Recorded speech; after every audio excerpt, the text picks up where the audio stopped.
Good afternoon class. हम लोगों ने कल तक पढ़ा था कि बुद्धि क्या है, बुद्धि के कितने प्रकार की होती है, ये सारी चीज़ें। आज हम पढ़ते हैं बुद्धि के सिद्धांत, जो कि आपके कोर्स में दिए हुए हैं। दो सिद्धांत दिए हैं, एक है 2 फैक्टर थ्योरी, एक है मल्टी फैक्टर थ्योरी। तो हम एक सिद्धांत स्टार्ट करते हैं यूनिफैक्टर थ्योरी से, जो कि एक आपको जनरल नॉलेज के लिए बता दें कि व्हाट इज़ अ यूनिफैक्टर थ्योरी। तो पहला इसका सिद्धांत है जो कि बिने टर्मन और स्टर्न, एक साइकोलॉजिस्ट से जिन्होंने बिने टर्मन और स्टर्न, इन्होंने अपनी स्टडीज़ की और इस स्टडीज़ से इस कंक्लूज़न पर पहुँचे, इस निष्कर्ष पर पहुँचे कि बुद्धि में केवल एक ही तत्व मौजूद होता है, एक ही प्रतिभात्मक क्षमता मौजूद होती है जो व्यक्ति को सभी क्रियाओं में सफल बनाती है, सभी क्रियाओं करने में हेल्प करती है या विद्यमान होती है। इस सिद्धांत के अनुसार यदि किसी व्यक्ति की बुद्धि तीव्र है तो वह किसी भी कार्य को दक्षतापूर्वक कर सकता है या सफलतापूर्वक कर सकता है।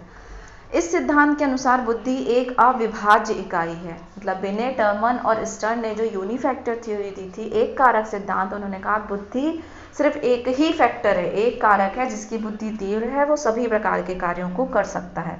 परंतु हम देखते हैं कि गणित में योग्य विद्यार्थी गंभीर रुचि एवं परिश्रम के बावजूद नागरिक शास्त्र जैसे विषयों में योग्य नहीं बन पाता है। अतः इससे यह निष्कर्ष निकला कि बुद्धि में कोई एक अकेला तत्व नहीं होता है, इसलिए कहीं ना कहीं इस सिद्धांत को अस्वीकारता दे दी गई।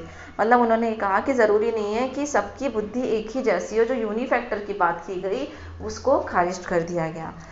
अब बात आती है द्विकारक सिद्धांत, जो कि हमारे सिलेबस में है, जिसका बहुत ही ब्रॉड आपके उस बुक्स में दिया होगा, आप पढ़िएगा। इस सिद्धांत के समर्थक या इस सिद्धांत का प्रतिपादन स्पेयरमैन ने किया था और इस सिद्धांत के अनुसार बुद्धि में दो कारक होते हैं। बुद्धि जो है वो 2 फैक्टर्स से मिलकर बनी होती है, इसीलिए इसको 2 फैक्टर थ्योरी कहते हैं। और इसमें जो पहला फैक्टर होता है जिसको हम सामान्य कारक कहते हैं, जिसको हम जी फैक्टर, जनरल फैक्टर, सामान्य कारक जनरल फैक्टर कहते हैं।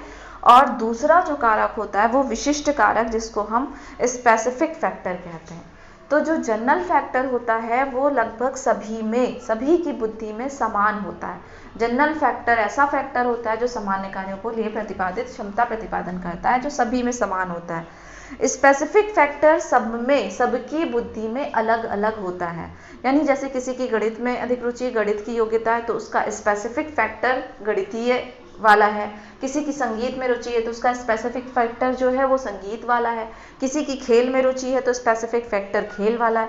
तो इस तरीके से स्पेयरमैन ने जो 2 फैक्टर थ्योरी बताई या द्विकारक सिद्धांत बताया, इसमें बताया कि बुद्धि में 2 कारक होते हैं, एक सामान्य कारक जो लगभग सामान्य सभी में होता है, जन्मजात होता है, और एक स्पेसिफिक फैक्टर होता है जो कि विशिष्ट कारक, जिसको हम अर्जित करते हैं, जो जन्मजात ना होकर के अर्जित किया जाता है और जिसका स्पेसिफिक फैक्टर जितना प्रभावी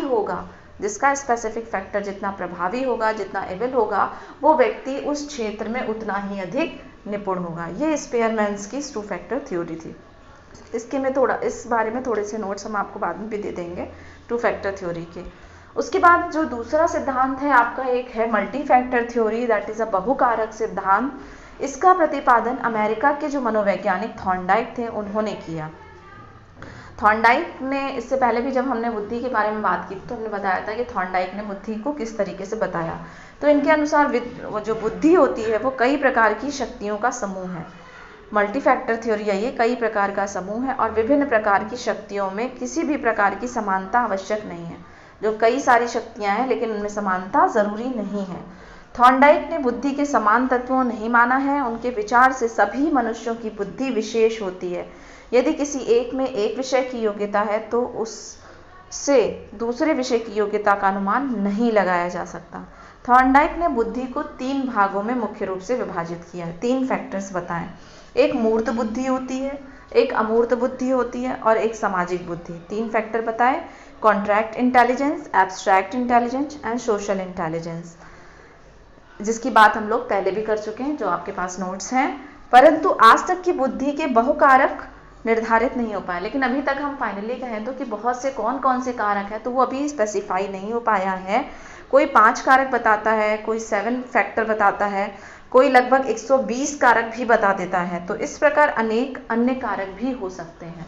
मल्टी फैक्टर थ्योरी यानी जितने कारक होंगे उतनी ही ज़्यादा बुद्धि प्रभावी होगी, ये मल्टी फैक्टर थ्योरी है। तो इस प्रकार से बुद्धि के 2 सिद्धांत हैं जो आपके सिलेबस में हैं। एक है 2 फैक्टर थ्योरी जो कि स्पेयरमैन ने दी थी, और एक है मल्टी फैक्टर थ्योरी जो कि बहुकारक सिद्धांत थॉर्नडाइक ने दिया था, जिसमें बुद्धि को